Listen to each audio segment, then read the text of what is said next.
Hello there, you are tuning in to the 70th episode of the Audible Weed Walk. This is Nina welcoming you.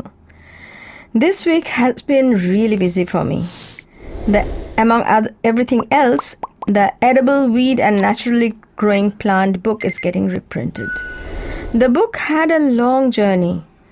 For the longest time, no one in Audible even knew about this book after it was published in October 2015 in Audible.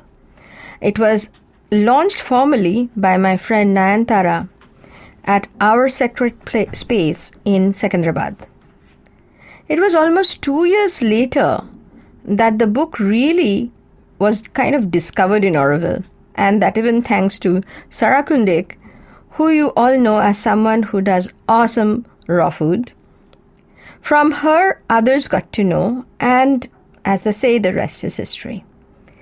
The Weed Walk, which I now do every week, started again with the interest and drive of Anandi Zhang, who figured that there are people who really are keen to learn about the weeds, but in person. Even though it took 2 years for the book to de facto come to be known as in Audible, it was already making its round in the various cities of India via small theme bookstores and the permaculture community.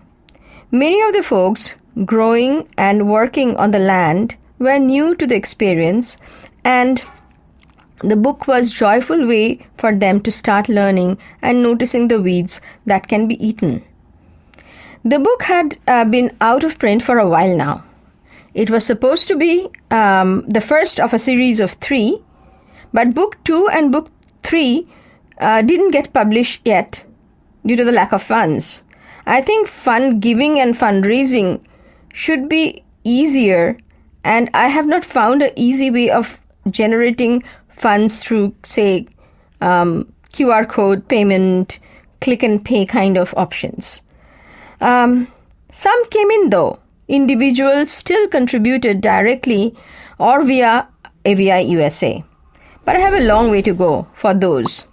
If you have any thoughts and ideas of generating grants, funds, and how to make it easier for people to give, I'm all ears for it. Write to me at edibleweedwalk@gmail.com. I'll really appreciate it. Why am I telling you all this? Actually, the book number 1 that went out of print and many still wanted is now getting printed. Since the book came out, it has been quite a journey for me as well. I learned new things, tried out new ways, researched more, understood better, but it is a process, and that's the fun part of it. Every now and then, I discover new things about something that, seemingly simple as weeds.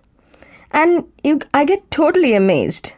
So my book, Reprint, is not a simple process for me. In the new edition, I wanted to add a whole lot more.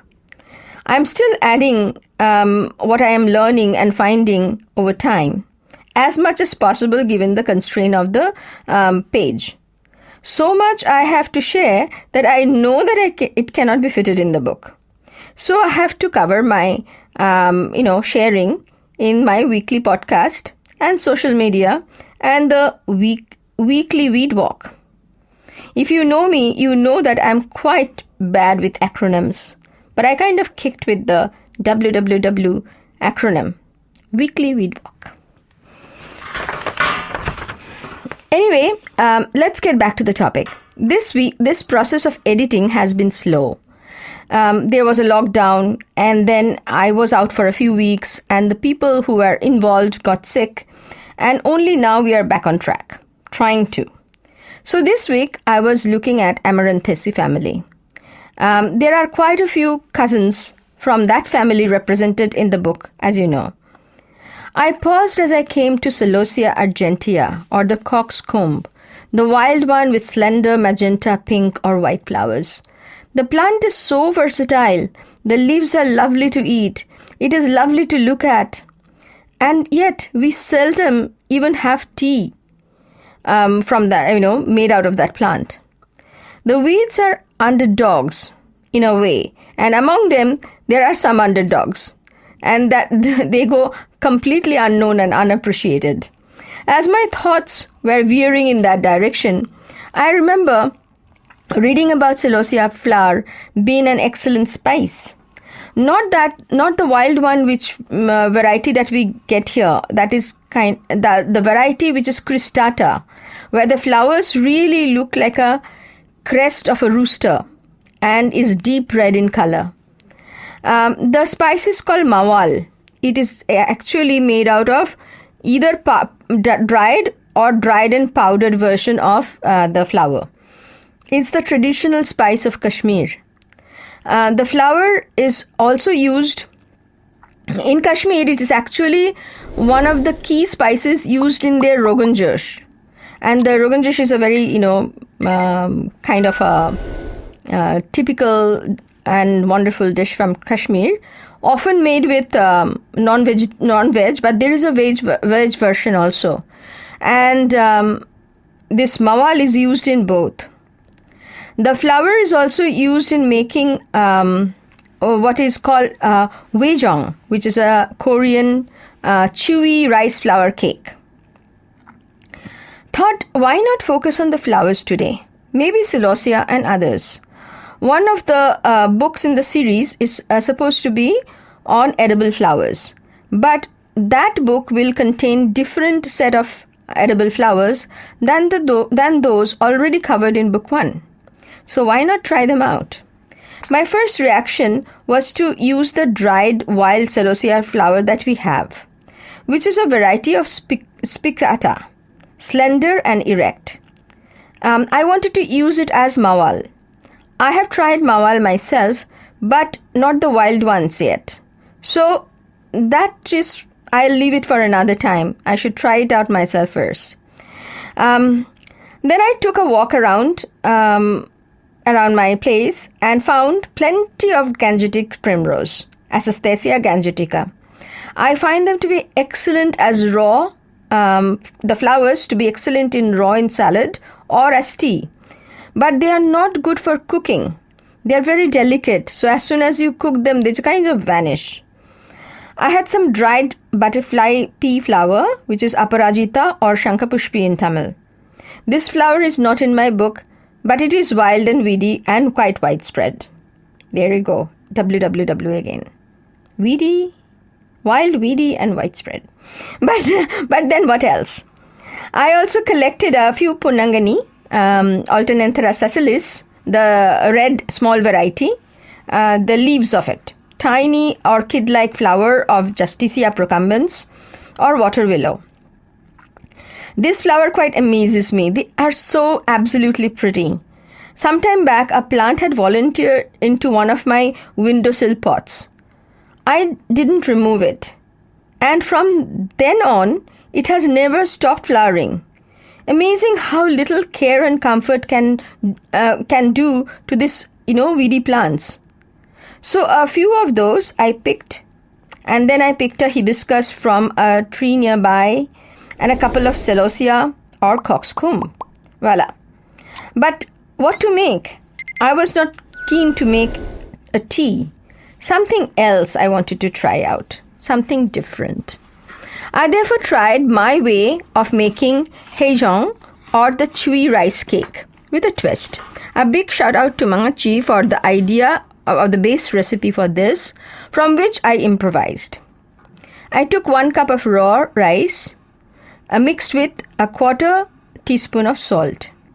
I boiled 1/2 cup of water and added it to my dried blue butterfly pea flowers in it. When it boiled over, I strained, the liquid was already quite blue. I strained and added the water to the rice flour, still very hot. I added a few drops of keora water. Keora water is a diluted form of a decoction of pandan leaves.